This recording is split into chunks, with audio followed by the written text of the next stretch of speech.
Ja kāds darbinieks lasītu darba laikā grāmatu, es droši vien pirmkārt painteresētos, kādu grāmatu viņš lasa. Tad jau tālāk skatītos. Ja tā grāmata būtu laba, tad es pievērtu acis un ļautu vēl pusstundu palasīt. No bērnības tādu grāmatu atceros bija Nezinīts uz mēnesi, tad riktīgi biezi 500 lapas puses izlasīja 3 dienās laikam.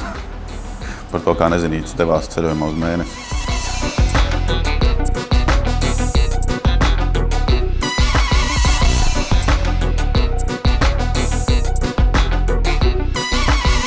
Grāmatu, ko es vēlētos izlasīt, un esmu jau sācis lasīt, bet pie tā arī esmu apstājies, ir grāmata par Steve Jobsu.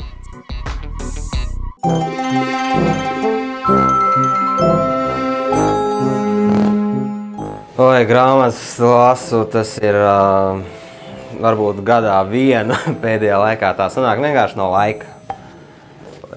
Bet tās ir detektīvu romāni pārsvarā, varbūt pa ceļojumiem. Ja grāmata tiešām būtu interesanta, tad nakts laikā, izlasīt noteikti. Biezākā grāmata, ko es būtu gatavs izlasīt, ap 800 lapām, varbūt tas būtu grāmata tā kā stāsts 2 daļās. Tā man viena Lee Child grāmata stāv plauktā, kuru vajag izlasīt. Tā būs tā kā man nākamā. Tas ir detektīvs.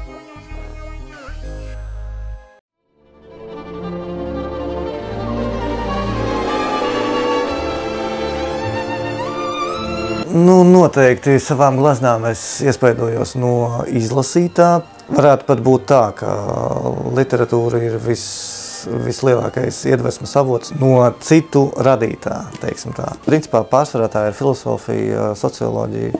Piemēram, pēdējo gadu laikā viens no tiem, kas visvairāk kaut kā medus maize sirdī, tas ir tāds, nezinu, cik viņš ir atpazīstams pasaulē, Berdjājevs Nikolajs, viņš ir tāds, viņam bija tāda grāmata tieši par mākslas, par daļredzes jēgu.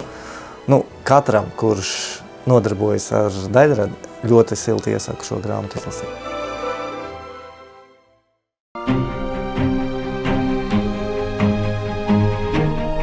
Pēc iespējas laikam biežāk izvēlos kaut ko aizraujošu, kaut ko vieglu, kaut ko tādu, kas liek saprast, ka manas problēmas nav man vienīgai tādas, bet ka tā ir tāda dzīves tāds posms, kam ir jāaiziet cauri, un ka tas ir patiesībā visiem mums. 3 vienā gultā fantastiska grāmata. Tas rituāls ir tāds, ka lielais brālis paliek vēl kādu vakaru filmu noskatīties, un man filmas vietā man ir kāda grāmata. Un tad, kamēr mazais paēd, tikmēr es lasu grāmatu. Tā ir tā mierīgi vakarā zem segas gultā, pirms miega. Kad reiz sāku to grāmatu lasīt, tad cenšos no vāka līdz vākam maksimāli ātri, jo parasti tiešām tā izvēle ir tāda, ka aizrauj, ļoti aizrauj.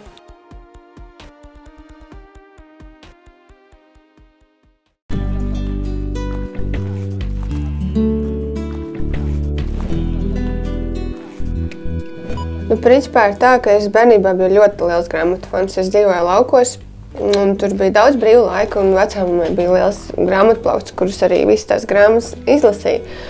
Un tas savā ziņā bija arī tāds mana radošuma aizsākums, jo katru grāmatu varoni, katru grāmatu, kuras izlasīju, es beigās izspēlēju arī taustāmā formātā, tā kā uzšujot tos grāmatu varoņus. Visi Pepijas Garžeķis un visi tie varoņi, visi bija uzšūti, un es varēju turpināt tos grāmatu stāstus savā formātā, dzīvā veidā. Es varēju ar viņiem spēlēties. Vienīgais laiks, principā, kad es varu tā mierīgi lasīt grāmatu, ir vanna, kur man neviens netraucē. Manā grāmatu plauktā ir diezgan plašas amplitūdas grāmatas, sākot no psiholoģijas grāmatām, kas ir man tāda aizraušanās un interese, beidzot ar tām pašām mākslas grāmatām un suņu grāmatām, jo man ir suns. Un tā ir mana dzīves sastāvdaļa.